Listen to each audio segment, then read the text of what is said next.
we go. Those of you on Facebook live stream, you've been with me already.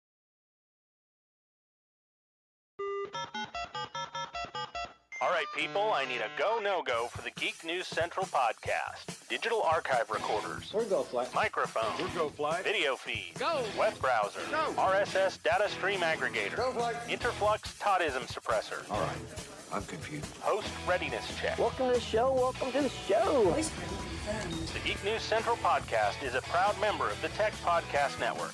If it's tech, it's here. All right, ladies and gentlemen, we are ready to go. Cue Todd in 5, Button, who's got the button? 4, There's no cause for alarm. 3, Everybody hold on to something. 2, Just press the button. 1. Welcome to episode 1162 of the Geek News Central podcast. It is Thursday, December 1st. This show is sponsored in part by GoDaddy.com and listeners just like you. Great deals from GoDaddy can be found at geeknewscentral.com/GoDaddy. You can support this show today at geeknewscentral.com/insider or simply paypal.me/geeknews. You can always pick up Ohana gear at cafepress.com/Ohana store. Tonight we're going to be talking about robots attacking. A major botnet has been taken offline. We're going to talk about the Russian cargo ship that exploded, Netflix downloads, and a whole lot more. Hey, I want to give a warm welcome to all the new listeners of the show. It's been more than a week since I recorded a podcast. I'll talk about that. But for those of you that are brand new, thanks for being here. Thanks for checking out the show. We want to make sure you become part of the Ohana, and to do that is real simple. All you got to do is just take about 5 minutes, not even 5, maybe 3 minutes, and what's going on? There we go. That was slow to switch. And go over to geeknewscentral.com and go over on the website and get subscribed to the show. And you're going to find on there a link to iTunes, Android. You get the show via email, Google Play, on Stitcher, via TuneIn, or a standard RSS feed. Really, there's lots of ways to consume the show. We want you to do that. Get signed up for the newsletter while you're over there as well. And of course, we really want you to stay involved with the show. And you have comments on today's podcast, you can do so very easily by emailing me at geeknews@gmail.com. You can follow me on Twitter at geeknews. You, of course, can follow on Slack by becoming part of our Ohana and joining the Slack channel just by dropping me an email. Of course, you can follow on Google Plus and Facebook. You can watch the show on the Roku, Apple TV, listen on the Amazon Echo by telling Alexa to play this show's name and the latest episode, and that'll kick the latest episode in Alexa. You can, of course, check us out on Stitcher and over on blueberry.com for audio and video as well. Hey, partner shows include a great lineup here. We've got a great lineup of shows, and you can definitely check out the Pro Gear site at progear.guru and check out the Gadget Professor with Mr. Don Bain. No Better Than Average with Jacob and Jeff, and the New Media Show, of course, at newmediashow.com. And, of course, my new show, Podcast Legends, which I've been kind of neglecting. I need to get some new episodes out. So definitely get over to geeknewscentral.com. All those links are on the website, and you basically can get subscribed to all the shows here at Geek News Central. Of course, this show is sponsored in part by our good friends over at GoDaddy.com, longest running sponsor of any podcast known to man, and that makes it special, and special deals for you. And as we've already rolled into December, there's deals here galore. And save 30% on new product purchases, 99cent.coms. You can get a month free website builder, little assistance from the GoDaddy team as well to get you going. $1 a month economy hosting, $1 a month managed WordPress site as well for 12 months. Those all come with free domains. So check out all those offers. Those are available again at geeknewscentral.com/GoDaddy. We want to thank GoDaddy for being a longtime sponsor here at the podcast. And again, it looks like November was another a great month as far as your ongoing support. I haven't got the totals back from the team, but I'm expecting them to be decent. maybe not as good as October. And there's a few months that are always kind of like peak months. And September, October always seem to be really, really well. Can't complain about November at all. And but anyway, thank you for your ongoing support. And if you're getting ready to do some Christmas shopping, GoDaddy's a place to go. It's a great way to knock out your Christmas shopping in just one full swoop. For $12, you get a domain and a managed WordPress site for a year. And that's a great way to kickstart someone's creative juices and get them going. So definitely check out all the deals again at geeknewscentral.com/GoDaddy. Hey, want to just take a second here and talk a little bit about what's been going on in why.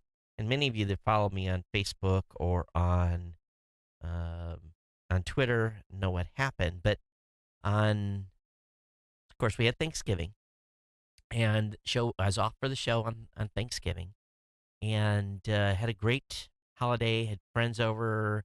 Um, the entire family was here. It was fantastic, and cooked more food than we possibly could eat. And I'm still eating turkey. And so anyway, it just was real nice. Didn't go shopping on Black Friday. Did very little shopping on Cyber Monday because, as you know, I've already had some stuff on order waiting for it to come in, and I'm going to share with you here in a few seconds some stuff that I mean, literally about 20 minutes, maybe 30 minutes before the show started, some stuff that arrived, and I'm going to show. I'm going to be excited to do some unboxing and stuff in the next day or so. But so anyway, Monday, after just to back you guys up, and I know I got a couple emails from new listeners of the show that said you took 20 minutes to talk about giving thanks on the last show. So if you're brand new to the show, we always talk a little bit, 10, 15 minutes about just stuff going on here. And that's just the way this show kind of rolls down. And then we get into the tech content. So if you don't want to listen to me jibber jabber about stuff going on here, just fast forward a little bit. But and for those of you live, you can't do that for those listening to podcasts. But anyway, my wife is working at. She's an employee of Hawaiian Airlines, and she's actually working the ANA uh, customer service desk. Matter of fact, doing departures, doing customs. I mean, the whole 9 yards. They got them running around like their heads with their chicken with their heads cut off, and she's loving it.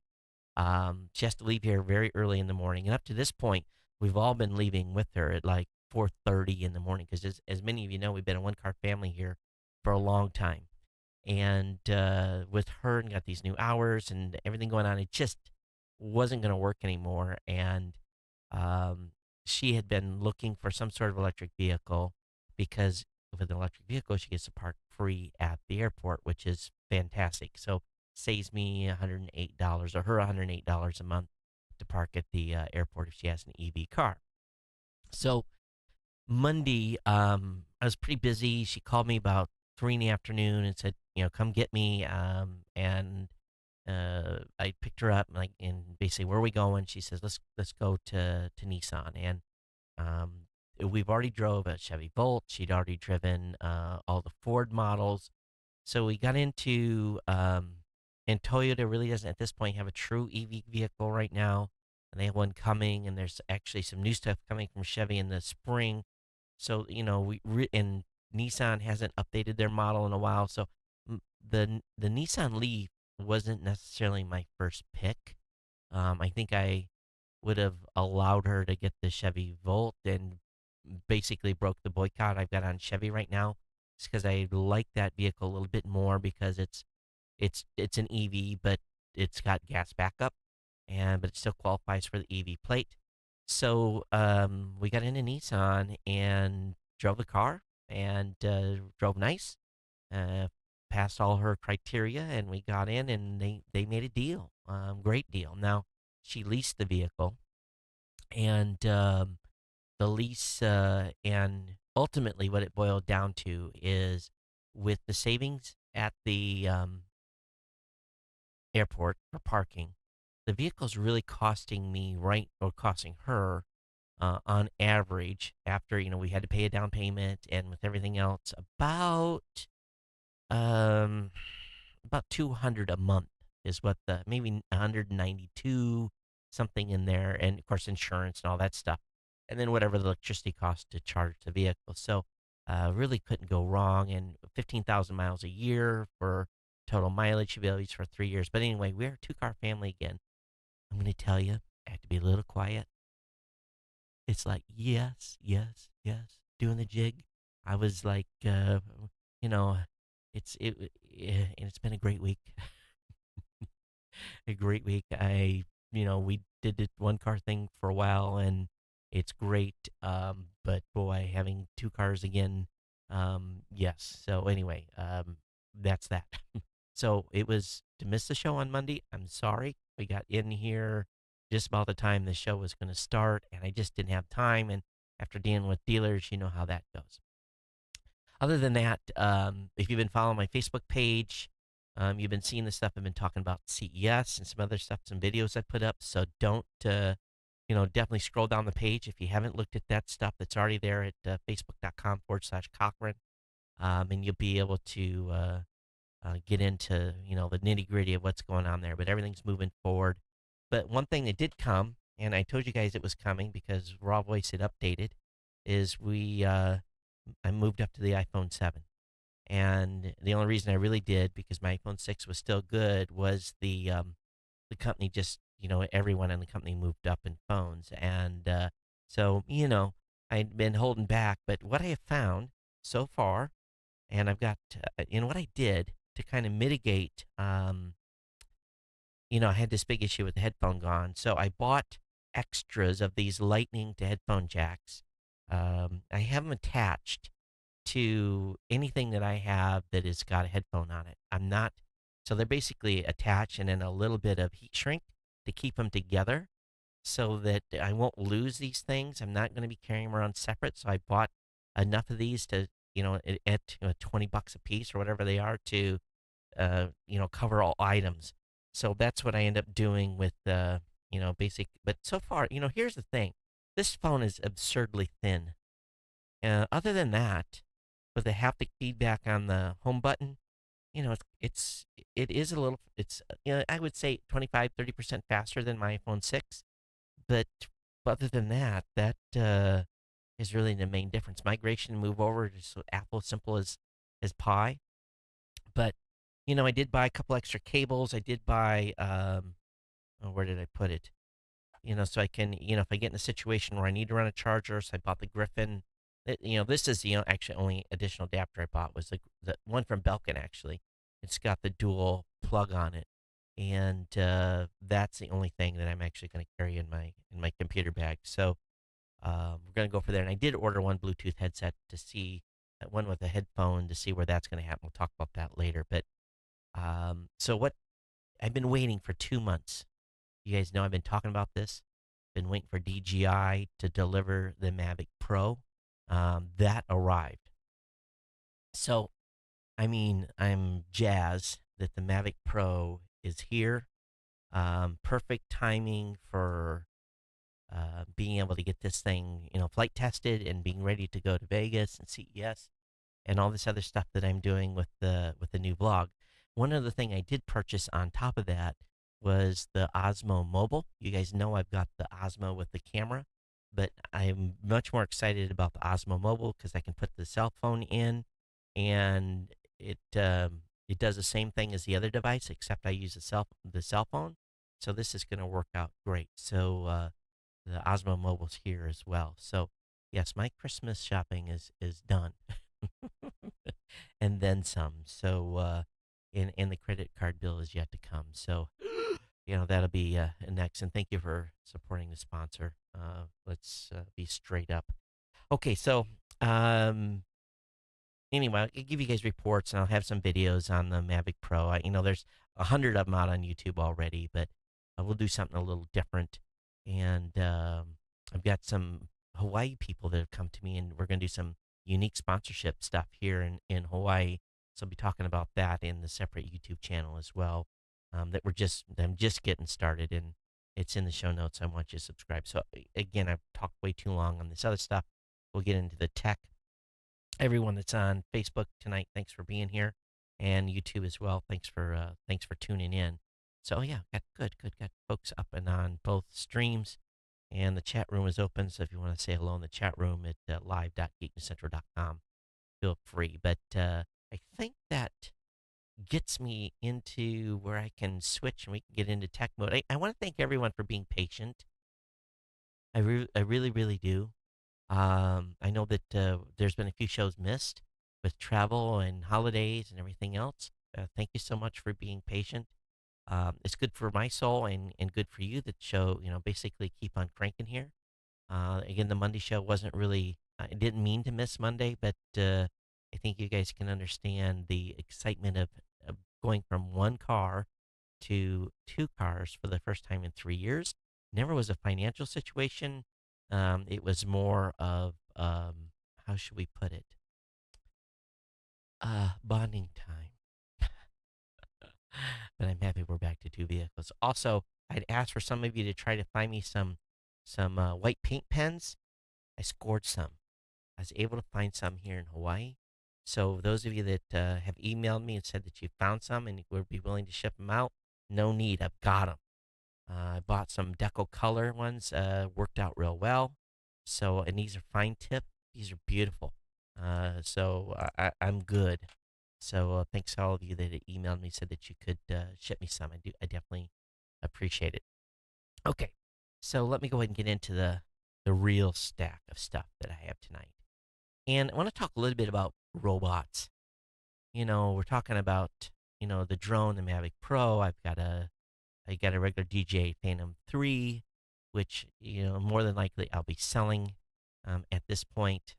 Someone actually asked me if I was selling it, and I will probably sell it because I just think the the Mavic Pro is going to be much better. So, comes to drones and remote controlled vehicles, and we got a story tonight talking about a truck that's driving down, or semis that are now in Trucker Tom. I told you this wasn't going to take too long. Semis that are doing test driving now on the Ohio State Turnpike. I-80, I think, is the highway. They're going to be driving on that with self-driving semis. It's coming fast. It really, really is. And what really makes me sad at a certain point is that, and I've talked about this many times before, when my wife and I were expecting our first child, and I was an E5 in the Navy, living in Maryland, um, and not necessarily doing great financially. I had credit card debt at the time, and I spent a season, 3, 4 months, whatever it was, delivering Papa John's pizzas to raise money, and basically make extra cash so that I would have a little extra money in the bank when baby came, and all that stuff, right? You just have to do what you have to do at times. That's life. So I read today that an autonomous robot delivered a meal to a hungry customer in London, an achievement that people are saying we should cheer, but at the same time makes me a little bit sad. Now, I don't know what the tipping situation is in London, but UK food delivery service Just Eat sent a six-wheeled robot by Starship Technologies to a Turkish restaurant. They picked up the order and rolled to the customer's place and delivered it. We all, as geeks, I think that's pretty cool. But at the same time, we're going to be in a situation soon where more jobs are going to be eliminated. And service jobs definitely, was never really delivered or are meant to be career jobs, but a lot of people have service jobs. It's a career job. And I don't want to say that the wrong way, because there's a lot of people listening to the show that have service jobs. So what I meant by that was, for example, when I was growing up, um, as a teenager, the place to work was McDonald's and Burger King and fast food places. And you go into a McDonald's or a Burger King today, and who you see working there are a lot of older people, sometimes retirees that are working. And you don't see as many, you still see a number of teenagers, But who's doing delivery work these days? You're still thriving delivery business with people, delivering takeout in cities and, running them up to apartments and so forth. But if we're going to get into a time where robots are going to start taking another sector of jobs away, it's it's sad because especially here in the United States, manufacturing's already moved out, and there's so service jobs make up a bigger part of the employment scheme now. So the more robots invade and do things, I heard actually I heard someone talking on a TED talk as I was watching some stuff over the weekend, where a restaurant now has been able to. You still need some people to do prep work and stuff like that, but when it comes to the actual production of, let's say, just doing nothing but frying burgers, there's now a machine that's smart enough to, and they got heat sense trackers and all kinds of crazy stuff that are cooking burgers, running the grill. And the employees are still, you know, stacking them together and putting the condiments on and all that stuff. But here again, at some point, we're going to have another position in a restaurant that might be being done by a machine. And I talked with Trucker Tom, and Trucker Tom still thinks that truck drivers are going to be safe for a long time. I'm here to tell you, I think that's going to happen fast.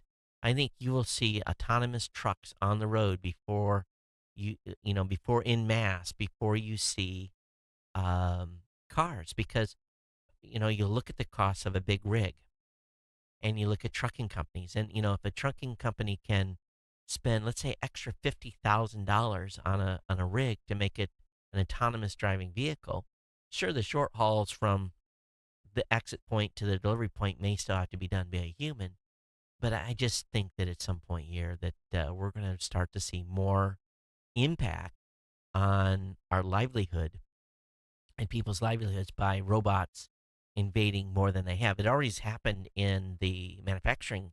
Look at factories, right? Putting cars together. Sure, there's still people working there, but the robots have, they were, and those are great paying jobs that were eliminated. People making 30, 40, $50 an hour working in factories, replaced by a machine. And that happened many, many years ago. So companies are already prone to doing it. So what I'd really like to hear from all of you that are listening to this show, um, especially anyone that's working, let's just not even limit it to service jobs. Let's think about the job you're in today, the job you're doing right now, or you're going to, or you've just left, and tell me, can your job be replaced by a machine, by a robot? Some jobs probably never will, but can you envision it? And how long will it take for you to envision your job to be replaced? I've often told the story about in where was it in Indiana? It was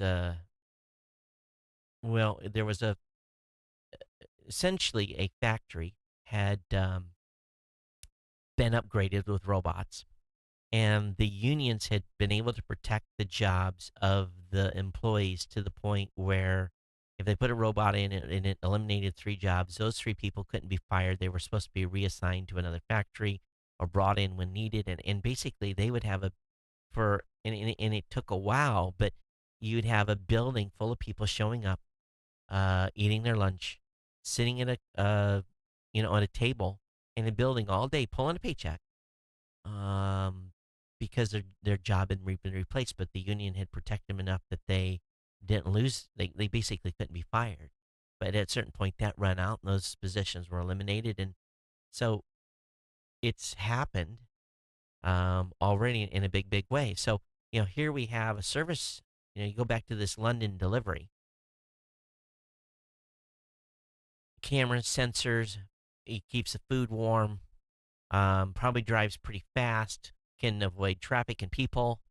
Um, is it in whatever that delivery driver was being paid in pounds or euros per hour, um, now has been eliminated. So I think this is just going to grow, but it scares me a little bit. We're going to have to find new jobs and find them quick because it's a whole nother class, a whole nother segment of jobs are going to be eliminated. So, love to hear your thoughts on this. And Brad says we can't be competitive at those wages anymore due to globalization. Well, I understand that, but you have a huge country. Well, that's why we have so many people here that are out of work. We gotta do something. But robots aren't going to help the situation whatsoever. But anyway, that's kind of my thought process. I've been thinking about stuff that's been going on. I need this little Mavic Pro that I brought here, and it'll follow me around. And it's we'll see. We'll see what happens. But the technology is advancing very, very, very, very quickly. With that, law enforcement agencies have dismantled a major cybercriminal network responsible for malware based attacks that have been harassing victims across the globe for many, many years. This network called Avalanche operated as many as 500,000 infected computers worldwide and on a daily basis responsible for delivering malware through phishing email attacks. Avalanche has been active since at least 2009. You think about that, 7 years, going almost 8 years. But on Thursday, authorities worldwide in the United States and Europe announced they had arrested 5 suspects allegedly involved in it. Avalanche had been found to be distributing 20 different malware families. It had a baking Trojan used to steal credentials. It had a ransomware package. To shut down this botnet, law enforcement agencies embarked on an investigation that lasted longer than 4 years and involved agents and prosecutors in more than 40 countries, according to the U.S. Department of Justice. Europol said 39 servers supporting Avalanche were seized and another 221 were forced offline. 830,000 malicious web domains connected to Avalanche activities had been taken down. Avalanche was found to be sending more than 1 million emails with malicious attachments or links every week. The malware managed to infect users in more than 180 countries. So one thing is cool is the link that I'm going to have up. There's a free tool to remove any infections that may have come from Avalanche. The security firm Bitfender said that even though the criminal network has been dismantled, the leftover malware on infected computers can still hog system resources and use internet access. So might be worthy just to run this tool on your machine to see if it comes up with anything. Sadly, today the Russians punched out an unmanned Russian Progress 65 spacecraft, and apparently it was destroyed or destroyed itself shortly after it launched, about 6 or 7 minutes in flight. The spacecraft was on a run to the International Space Station. Had 2.5 tons of food, fuel, clothes, and other hardware. And so this is another setback for the Russians. You think about this. We continue to put astronauts on the same platform. It's kind of scary, yeah, and it's still a risky business. But don't worry, there's enough food on the international supply system. Another resupply mission is scheduled for just next week on December 9th. The Japanese HTV cargo ship is planned to deliver food, water, clothing, replacement parts, repair kits, and new experiments to the U.S. segment of the International Space Station. This means that the astronauts there's basically enough food for 6 months. And they're able to keep the coffers full up there. So, but sad that they've lost another load of stuff. It's awful expensive when things go boom in space. Luckily, this time it was only cargo and food. Cassini, we've been talking about Cassini for a long time. As long as this show has been in existence, Cassini's been touring Saturn's system.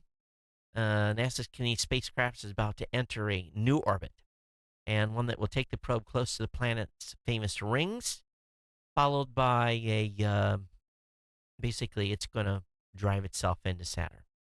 I don't know what the actual date of this is.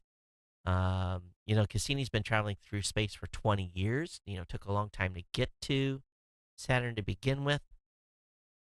But in September of 2017 is when the plunge is going to happen, bring its long mission to a close. And there's some very, very, very cool images that Cassini has sent back over the years. And they released a few to give people a taste of potential stuff to come in this close flyby. So exciting stuff here. And let me see if I can bring up any for those of you that are watching the show tonight. It's just simply incredible.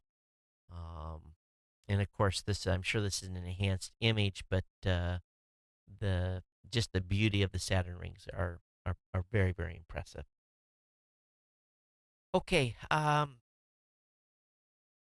this is an interesting movie article from space.com.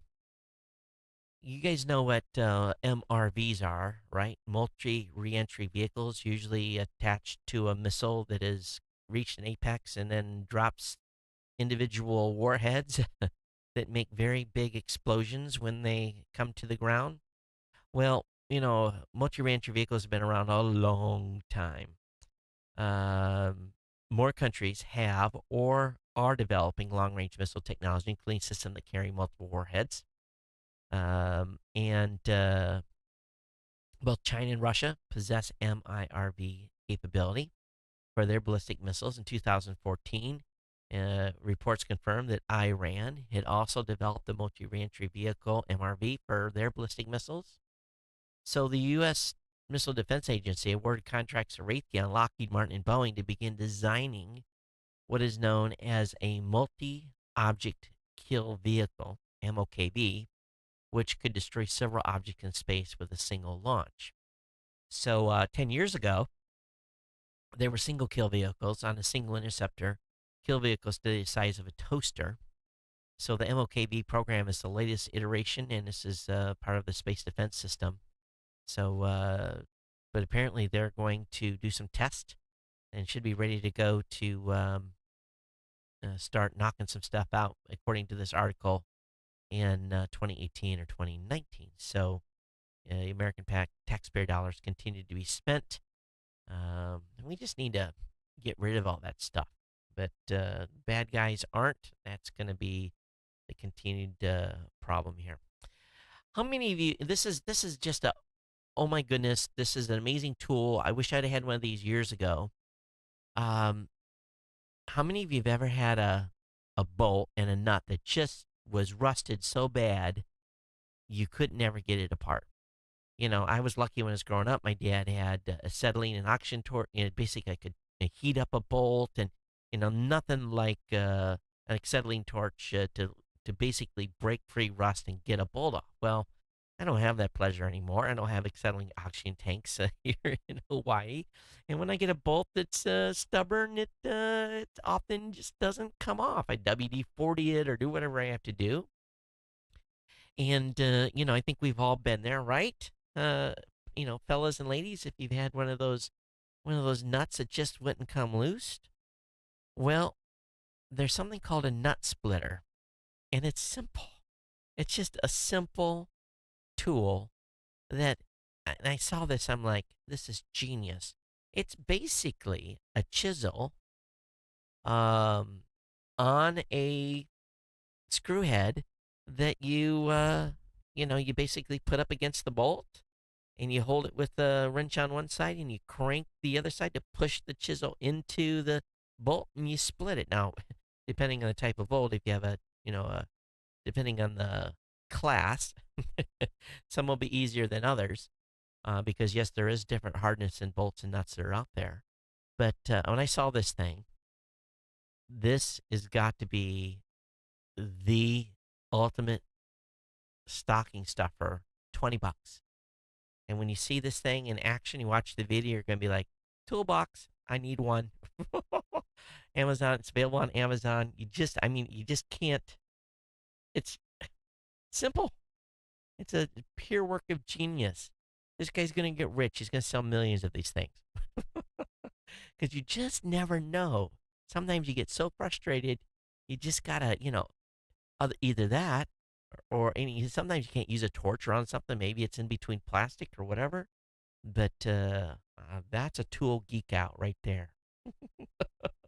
The ultimate one for sure. All right. Netflix user? Netflix members worldwide now, and mom, are you listening? Can download in addition to stream great series and films at no extra cost. So there's also a lot of folks that have challenges in downloading stuff because they don't have super high speed internet. So if you can start something to download and watch later without interruption, basically download all night, this is fantastic. So now here's the kicker. The new features included in all plans available for phones and tablets on Android and iOS. You can't do it with your computer, but here's the key. You download it to your iPad. You plug your HDMI cable, basically, and you just play the movie on your iPad through your TV. So, anyway, update your Netflix app to the most recent edition to be able to do this. So, great deal by the folks over at Netflix. Hey, if any of you guys play with Bitcoin at all? Did you buy any Bitcoins? Did you make any money with Bitcoins? Did you see a capital gain with Bitcoin? Did you claim that capital gain with the IRS and pay taxes on it? On Wednesday, a federal judge authorized a summons requiring Coinbase, America's largest Bitcoin service, to provide the IRS with the records of every user who traded on the site between 2014 and 2015, covering the identities and transaction histories of millions of customers. The request is believed to be the largest single attempt to identify tax evaders using virtual currency to date. This is big. Remember, in 2014, the IRS released a notice clarifying that virtual currencies like Bitcoin are property and subject to tax laws as such. Among other things, this means taxpayers are required to report profits made through trading them as taxable income. So if you've been flying by night on this and you use Coinbase, it's best to be proactive. If there's nothing worse than the IRS sending you a letter that implies tax evasion. They will get their money one way or the other, and the penalties associated with it. So if you made some money with Bitcoins and you have an accountant, it might be time to go talk to them. And if you've already paid your taxes on that money, good for you, but be aware, I am sure the IRS is going to start running. They're going to pull those people's names in, and they're going to start matching it up and going after people that made cash but yet didn't file the necessary paperwork on your tax return. It's not fun. I've been through a couple audits with the IRS and had inquiries come in on just stupid things, and you are proven guilty until you can prove yourself innocent. That's the way it works with the IRS, and they love to have you write them big fat checks for things that they think you did wrong. And if it's too much, they will put you in jail. So just be aware, all right? Hey, along with that, the FBI, this is just, we talked about Rule 41. Well, at midnight on today, December 1st, the U.S. government quietly gained expansive new surveillance abilities. Just basically, there's no way now to stop changes to the Federal Code of Criminal Procedures. It's a done deal. Senator Ron Wyden tried 3 times to stall the rule changes, which let judges give federal agents authority to hack multiple computers in any jurisdiction. So if some judge in Texas thinks someone in Florida is part of something that basically needs to have a warrant assigned to it, they can. they do not have to go to Florida, go to law enforcement there to get a warrant. They can do it from another state. So this is, I am sure that there is going to be, and I'm hoping that this somehow goes into the court system and goes into the Supreme Court or something to make a decision whether or not this is actually legal or not. But right now, it is the law of the land. I don't spend very much time on Reddit. I stay in the podcast channels on Reddit, watching for people that need help or support, or anytime I can throw my 2 cents worth in there. But apparently, there's been, and I don't go to the Reddit homepage and read what's on the Reddit homepage, but apparently there has been all kinds of craziness going on for quite a while, that's still associated with the election and Donald Trump, and a channel that's basically being run over there, and it's gotten pretty contentious. So it's obvious to me that the Reddit is under a lot of pressure because they've been censoring stuff, and again, I don't know the full rules on how things work on Reddit, and what the actual, you know, I know that it's self-moderated, but somehow the Reddit team, the actual official team, was somehow monitoring that channel, because there was all kinds of craziness going on there, as you would expect. So there's a lot of people that are calling into question the viability of Reddit and how it may be tearing itself apart, and just being lots of craziness going on. So if you hang out on Reddit, I'd love to have your 2 cents worth on, you know, what you see, and if you review this article, what you can backfill me on, educate me up here a little bit, because I'm a little bit behind the Powerball on all the politics that actually goes in within the subreddits and so forth. So love to hear from someone that hangs out on Reddit quite a bit.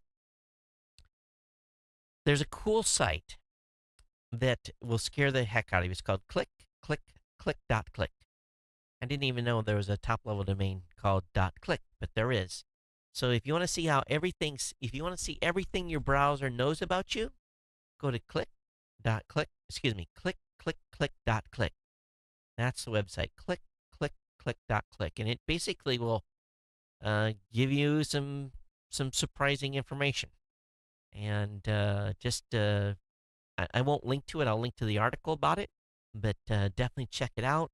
And if you want to see how much information your browser is sharing about you as you're on a website, that's a great way to do it. Chevy, with their new Bolt, B-O-L-T, has beat Tesla to a sub-$30,000 long-range EV. Oregon and California residents can now buy an electric car with an EPA range of 238 miles for under $30,000. Chevy's pricing configurator for its Bolt EV is now online, as expected. The base LT model, with a 10.2-inch touchscreen, Apple CarPlay, and rear vision camera, costs $37,495, or exactly $29,995 after the $7,500 federal tax credit. If you get the premium model with all the options, including driver assist features, it'll cost you $44,900 or $37,400 after U.S. tax credit. See how they do that? They still make it a $40K car no matter what. And again, if you live in one of the many U.S. states which added their own EV incentives, like California, which is about a $2,500 credit, you could pay as little as $27,495 for a base Volt. So if you think about that, you get all those, and if you lease one, here's the key. This is the trick. I really, in a lot of, I'm against leasing, but for an EV car, to me, it makes a lot of sense. The Nissan dealer tells me almost everyone leases a Leaf, and the very few drive them. So that tells me within, there's going to be a lot of used Leafs coming on the market soon. Good for everyone that wants to get an EV but doesn't want to buy a new vehicle and still have a 5-year warranty left on the battery. So if you go in with a $27,495 base, you probably can get some more money off that. You put $3,000-$4,000 down, you're probably looking at a lease that's around $220 a month, something to that effect. So you can get in a Bolt. That might be the way to go. Now, Chevy reportedly is losing as much as $9,000 on every Bolt it sells, according to Bloomberg.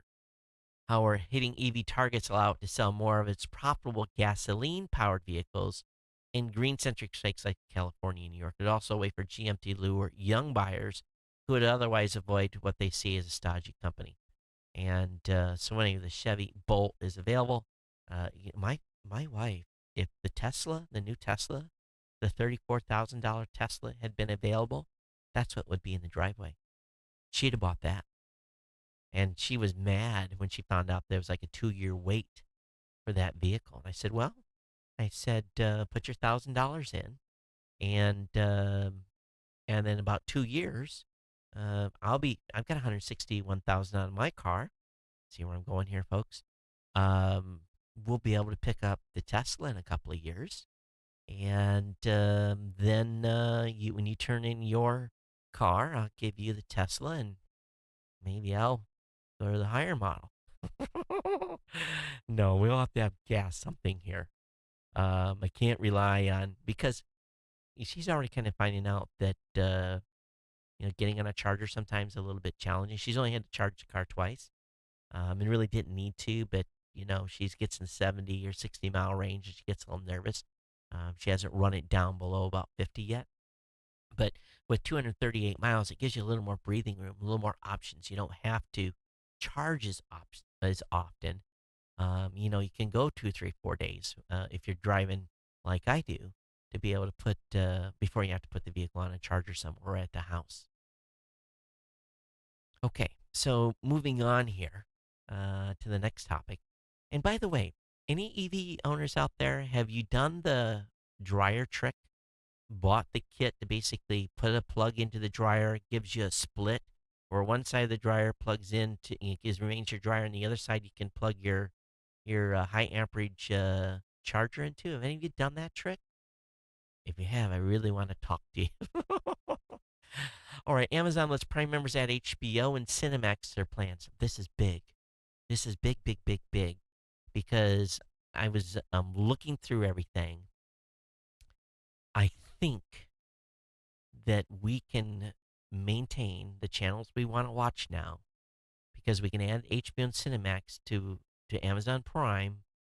I think we're there to be able to cut the cord again. So I got to do a little more research, check on just a couple more things that the kids and I watch, make sure we're good, and I think we're going to be making the call to the cable operator here in the next couple of days to make the dump. But Amazon lets Prime members add HBO and Cinemax, so this is big.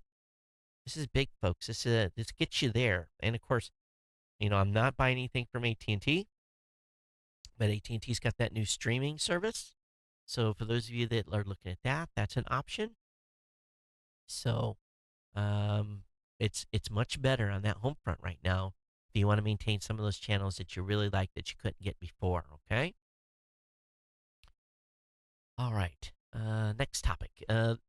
You know, how many of you can drive a manual vehicle?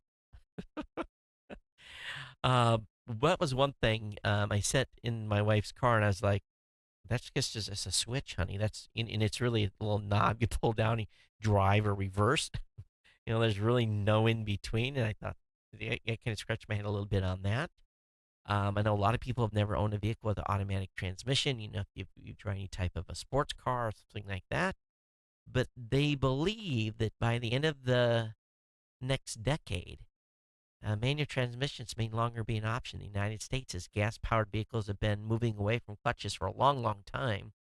And the perpetual growing SUV, which are almost exclusively fitted with automatic transmission, is accelerating. The Tesla's ludicrous mode is amazing. You don't have to do any shifting or nothing. So we're getting close where you won't have to go out and learn the jerk of teaching someone to drive a manual transmission. I think every driver though should be able to drive a stick. At least you got to have the ability to do that. You really do.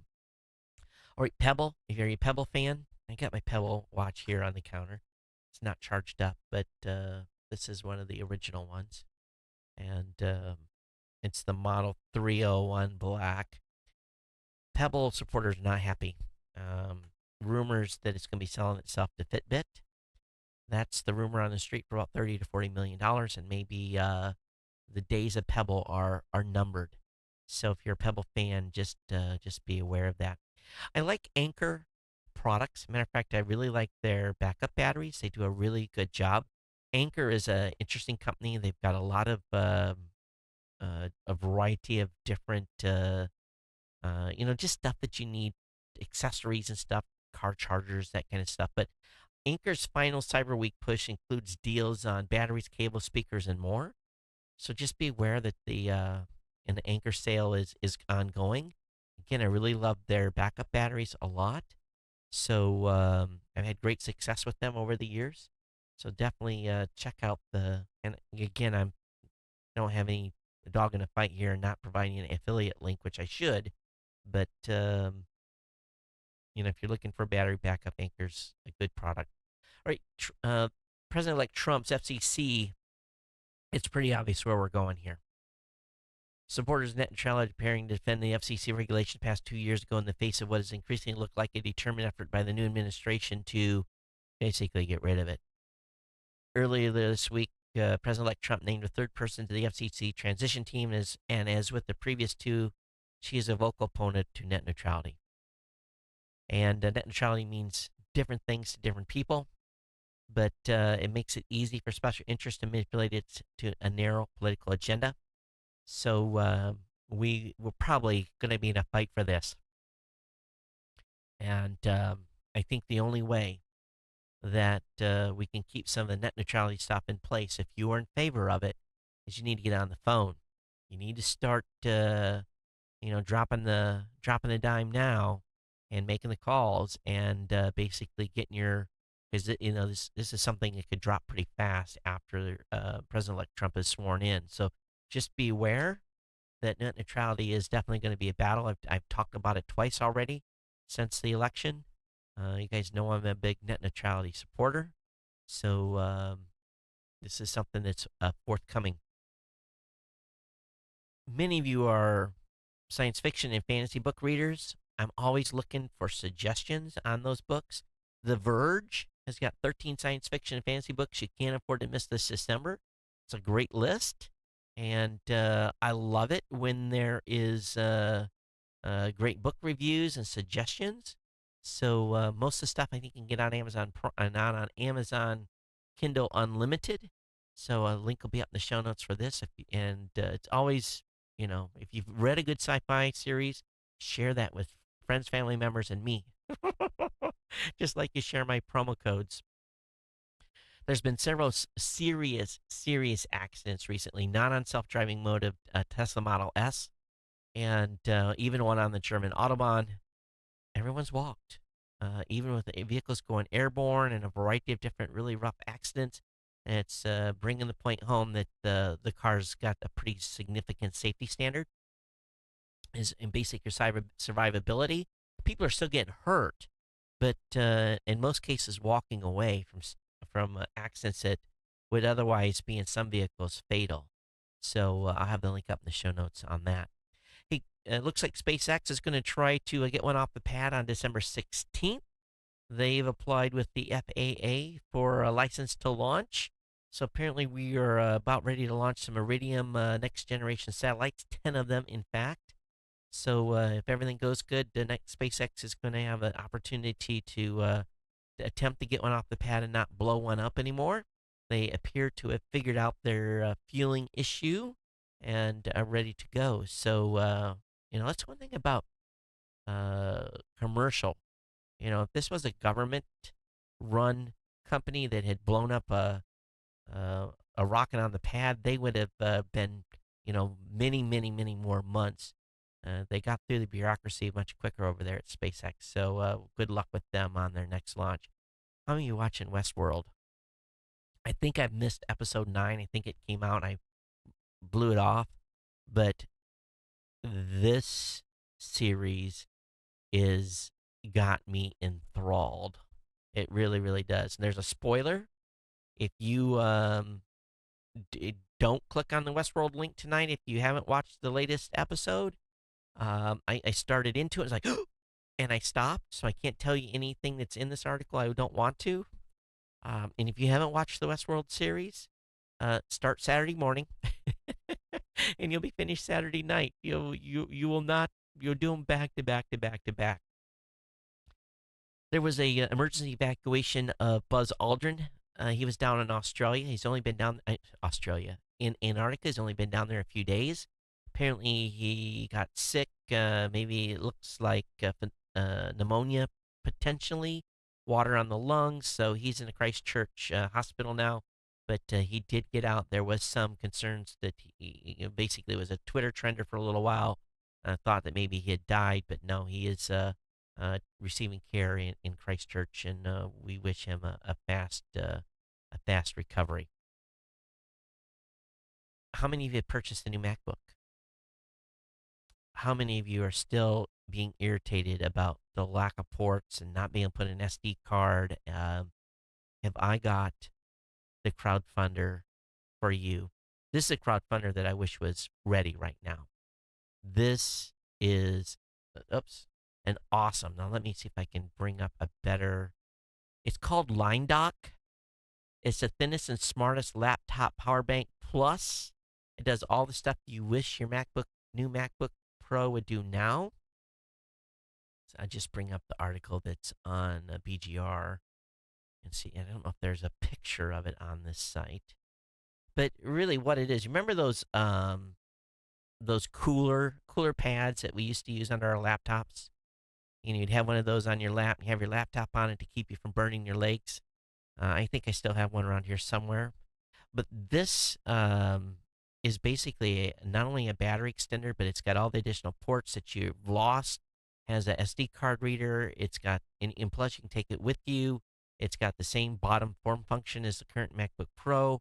It will charge your laptop if you need be.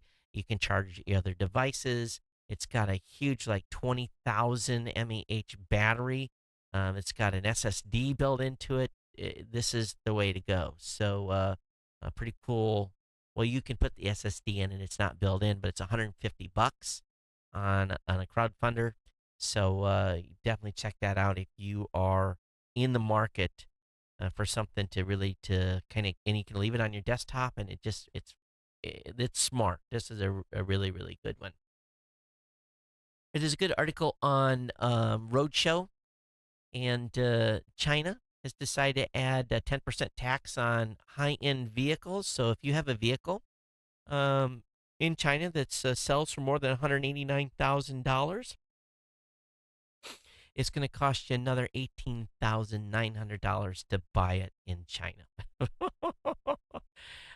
China's not happy with overt showing off your wealth, so they're trying to essentially, basically, the haves and the have-nots are there's a wide range in China, so they are trying to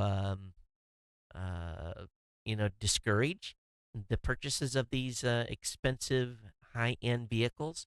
I guess if you can afford to buy a $189,000 vehicle, you can probably afford the 10% tax.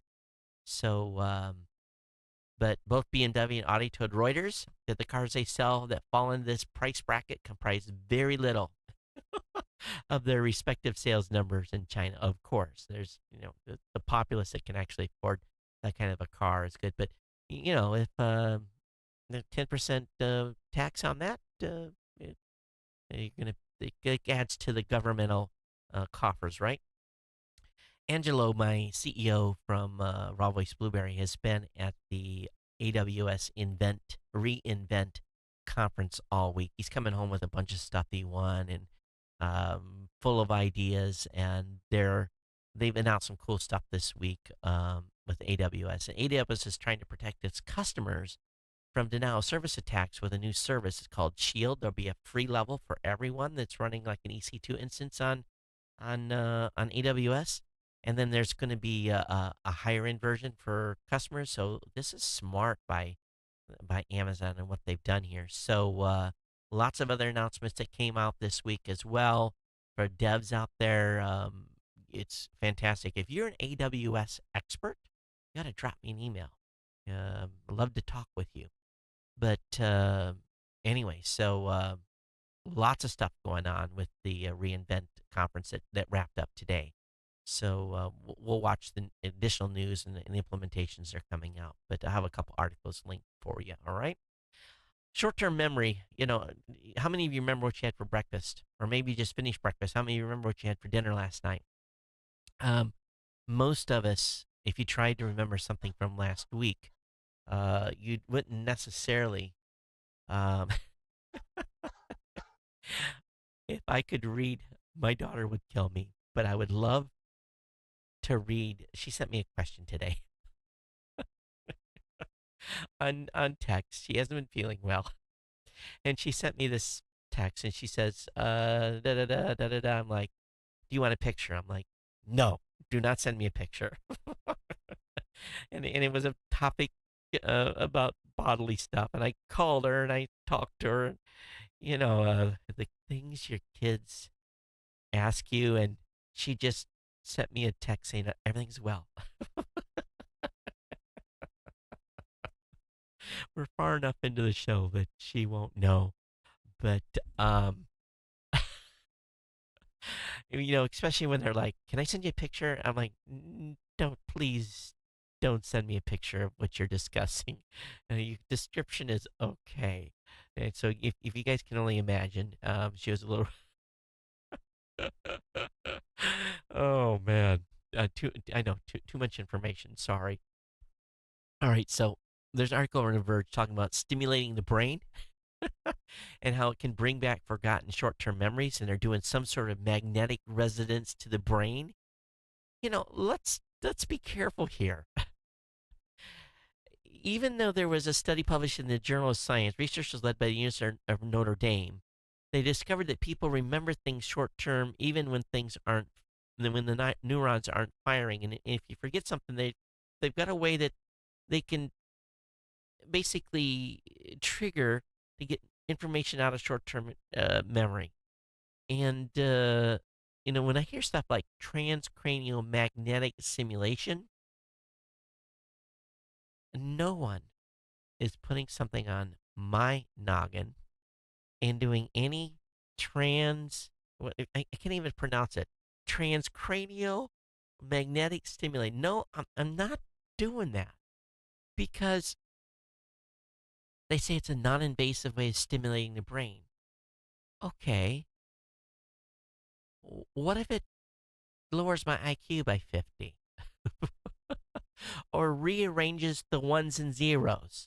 And come on, it's some of the stuff that they're doing. I'm sure some of you signed up for this. There's no way. I'll let someone else be the literal guinea pig on this, and we'll get some studies done in it. Make sure that this is not like, come on. Most of us are killing too many brain cells on a daily basis anyway. I just don't need my noggin rearranged. I just don't. How many of you would let your brain be stimulated by transcranial magnetic stimulation? I know that we're subjected to all kinds of stuff already, but I'm not gonna like add to the layer of stuff that could happen. I just won't. It just seems a little weird. Okay, we'll move off that topic, but there's a malware strike that's going on in Saudi Arabia. Saudi Arabia's government agencies were hit with a cyber attack that security researchers are blaming on a worm-like malware that basically wiped computers without really any interaction. Hackers were able to, through email phishing and so forth, get passwords, send the malware into the computers, wait to quit in time on, I believe, in Saudi Arabia's days off for Friday, Saturday. Friday is like anyway, their weekends are different um, because of the religion, because of being a Muslim. I think it's Friday, Saturday are the days off. Sunday's the first day of the week or so. Anyway, it's been a long time. Again, maybe I do need some of that trans-dimensional magnetic resonance. Or anyway, but um, the attack basically started after close of business on Thursday, and just started wiping machines out, just completely overwriting hard drives and creating all kinds of havoc. So some state actor, they think Iran, may have been up to it, but boy, oh boy, oh boy. How many of you been to a job? I haven't been to a job interview in Years. I can't even job interview. Okay, I don't do it. Haven't had to do it. But Google's top boss was stumped by one of his own company's interview questions. So here's the question, one of the questions that Google asked on a employment interview. You're the captain of a pirate ship, and you find a chest of gold. Your crew gets to vote on how the gold is divided up. If fewer than half of the pirates agree with you, you die. How do you recommend appointing the gold in such a way that you can get a good share of the booty but still survive? Eric Schmidt came up with a solution, and it took him a while, of giving 49% of the pirates stock in internet companies and 51% got the gold. So, do you have a better answer? But that was what does that have to what kind of cycle bullshit is that question to ask someone in a job interview? I guess I don't get it, but there must be some method to some HR person out there. Is it your ability to think on your because there's really no right answer, right? You can probably try to bluff your way through, but I don't believe in those kinds of questions. To me, it seems pointless. I guess, these upper echelon companies are doing these things. They got to weed people out somehow. And maybe that's the way they do it. I don't know. It just seems odd to me. I did talk about at the beginning of the show that a self driving big rig is rolling down the Ohio Turnpike for the first time. The debut of the self driving truck on Thursday is part of Ohio's $15 million investment in advanced self driving highway tech. State officials said the Turnpike is a good place to start testing because it's a relative straight and flat route with wide lane markings. Turnpike officials say there will be a driver in the truck as a backup during testing. Ohio is among several states competing to play a role in the testing research of autonomous vehicles, which is advancing. It's coming. U.S. Secretary of Energy, they are recommending to the new administration that to stop nuclear tests abroad, the U.S. should ban them at home. Well, the U.S. has already voluntarily stopped testing nuclear weapons a long time. We know other countries haven't, but they feel we should sign the Comprehensive Nuclear Test Ban Treaty adopted by the United Nations General Assembly in 1996. I guess it was never adopted by us. We said we wouldn't do it, but until China and North Korea and these other countries that are Iran sign on, I just don't think it's a good idea. Do you know what happens when you send a text message to a landline telephone? Oftentimes they just go into Never Never Land, but sometimes they make it through, and it depends on the service you have. So I'll have that link up in the show notes. You can dig into that yourself.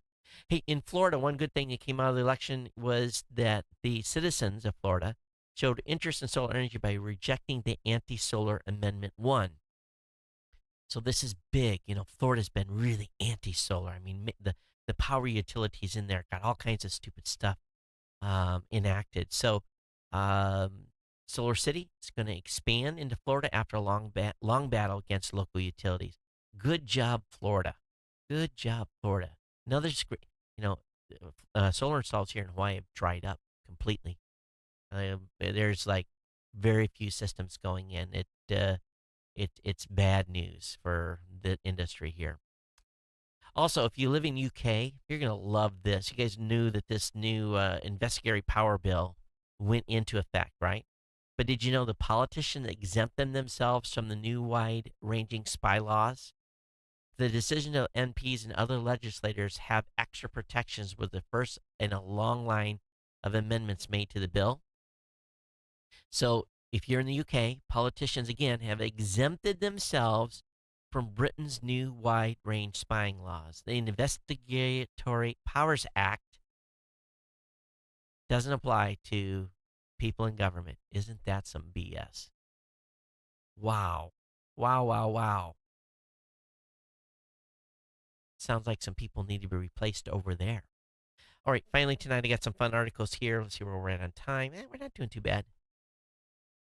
Police put up a trail cam because people were saying there was some sort of an animal that was scaring people on the trail. Well, people figured out that camera was there, and they were trolling the police a little bit. People dressed up in Bigfoot suits and all kinds of craziness to entertain the police. There was a few animals. There was a skunk and a fox, but otherwise there was some people that just did some craziness and dressed up and got in front of the camera. You just have to love people that would do that. Also, there is a $30 million Google challenge out there where people are coming up with ideas on stuff that they could do on missions to the moon. And one group wants to send a rover to inspect the Apollo 17 lunar buggy, and they want to dispel the moon hoax. They want to go out there and see if it's really there, to prove that we really did go to the moon. It's an article over on coasttocoastam.com. To follow up with that, there's been a new image of an ancient city has been found on Mars, according to the folks at Coast to Coast. Anomaly hunters studying images from NASA's Mars Reconnaissance Orbiter believe they have found the remnants of an ancient city on the red planet. And it does kind of look like a building there. It has the semblance of some. And if this doesn't give you chicken skin, nothing will. And I've prepared you here. Gotta let me know if it gives you chicken skin or not. You guys know what chicken skin is, right? Chinese astronaut has recalled a mystery knock. Now, someone was knocking on his capsule. This happened in 2003. While flying above China's Shenzhou 5 aircraft back in 2003, Yang Lui told an interviewer recently he heard an occasional and unexplained knocking sound that seemed to come from nowhere. He recalled to Chinese Central Television that it neither came from outside nor inside the spaceship, but sounded like someone was knocking on the body of the spaceship, just as knocking an iron bucket with a wooden hammer. As one might expect, he got a little freaked out, made him nervous, and he peered out the window to search for the source of the of the sound. Now imagine, you're in outer space and you hear this boom boom boom boom boom boom. Now, what that really could have been was some aliens that were just like flew up and said, "Let's make this guy crap his pants." But can you imagine, hearing a knock on the door or something when you're in outer space, and going to the window and no one's there? That would get you going. It really, really would. All right, let me. I know we've had some comments come in since the last show. Got an email from Barry. He said, "Hey Todd, congrats, your wife will enjoy it. Unfortunately, we just got rid of our Pierce plug-in. My wife was T-boned and the car totaled. Fortunately, no injuries. Ended up getting a Subaru after rigorous shopping in a short period of time. That was our second Prius, having had them for 11 plus years. We're ready for a change, and our commutes are much shorter than what they were." Thanks for that, Barry. I want to thank Michael. And it was talking about some stuff on Facebook, and let me actually load this up. He said, and what it was a response to was, police start using a new radar gun that detects far more than just speed. Now, we don't know if this came from an official source, but some folks in the posting said it was a fake news story. But Michael says, hey, this should be stopped. This is a violation of the Fourth Amendment, illegal search and seizure. Are we living in a police state at this point? And really what it was, it's a radar gun that detects texting and utilization of your phone in your car. Now, whether or not this turned out to be true, whether or not this is the real deal or not, has not yet been confirmed. Also got an email from Jack. He said, Todd on shows 1161, you said you received an email asking for my contact info. So I appreciate your good judgment on not replying to that HR phishing scam email. Over the past few years, I've received emails from Todd Cochran wanting me to click on a link to some website I've never heard of, and your email address was not anything I recognized. So I got it to the immediate permanent delete action. The best antivirus, anti-malware system is between our ears, which is something we should all use before clicking on some link or providing a friend's personal information. On show 1160, you made a tiny rant about the Hawaii Power Company and solar power policies. I have to disagree with you. The power grid requires a balance of power function. It works only when the amount of power generated equals the power demanded. If only 1% of the power is generated by renewable devices, solar or wind, the power grid can handle that amount of fluctuation. Say when a large cloud blocks the sun or the wind stops and that power source is immediately removed from the grid, the power company generators can absorb that, but there comes a point that when that would be unable to absorb a level of unscheduled generating power loss and the entire grid fails with brownouts, rolling blackouts, or complete blackouts. Now, what they've put in neighborhoods here is mitigation for that, Jack. So every neighborhood has mitigation for that exact scenario. So, and many of us have actually had to pay for that mitigation to be put in. So, in a certain case, it's what you say is true, but not 100%. Um, he goes on to say the only way the grid can be stabilized with renewable power is to have a power storage system that can act as a shock absorber. Like I said, we paid for some of that mitigation here. So the company can fire up its generators to cover the loss. This could take up to an hour more if the boiler is closed. The option of keeping the steam generator spinning to more quickly absorb the temporary loss of solar or wind generation would not provide any savings to power company nor the environment. Some form of immediate power, backup power, is more important with the growth of intermittent renewable energy. Think about an airplane. If it generates loss, it's designed to shed less important systems. That's true. To keep critical systems operating, our commercial power grid is not designed like that. It's all or nothing. On a side note, it would be important for power companies to have access to the current state of your battery so they would know how much power to bring online as the city's island's backup power is used. I have no batteries in my house, but there's new ones that are coming on. And also, he says, hey, CES 2017, this will be the first time you won't be tied down with booth activities in 6 years. I hope you have a great CES. I'm going to have a great one, Jack. Thanks for the email. So, a lot of what you say is true, but they they also have, it's already been proven that they have a lot more capacity at this point to support that kind of stuff. But sadly, they are not allowing more systems to be installed. Okay, I think that is all the email that came on. And again, I want to thank Tom for sending me that information about StudioCat.com. Okay, that's going to wrap me up here. Geeknews@gmail.com is the email address. I hope you guys had a great time watching the show. Thanks for hanging out with me. And be back with you on Monday.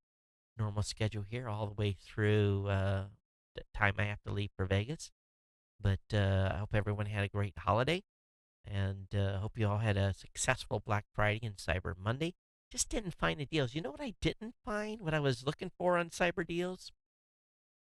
I was looking for SD cards. Here's what I did find.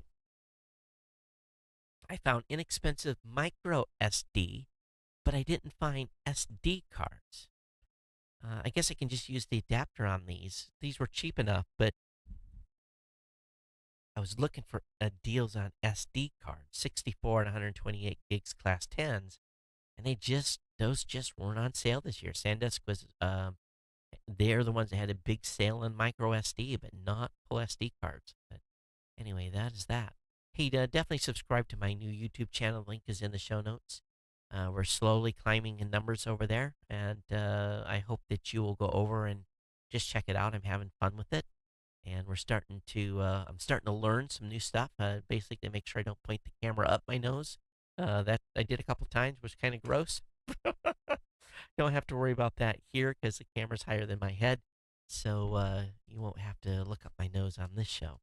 For those of you that are listening, hey, definitely check the video out from time to time as well. And my new haircut here, or lack of hair, has gotten a lot of attention lately. So I definitely appreciate those of you that are sympathetic to my situation. But geeknews@gmail.com is the email address. Support our sponsor, GoDaddy, as we roll into Christmas. Help me pay for the Mavic. Everyone take care. We'll see you next time here on the Geek News Central podcast. Take care. Aloha.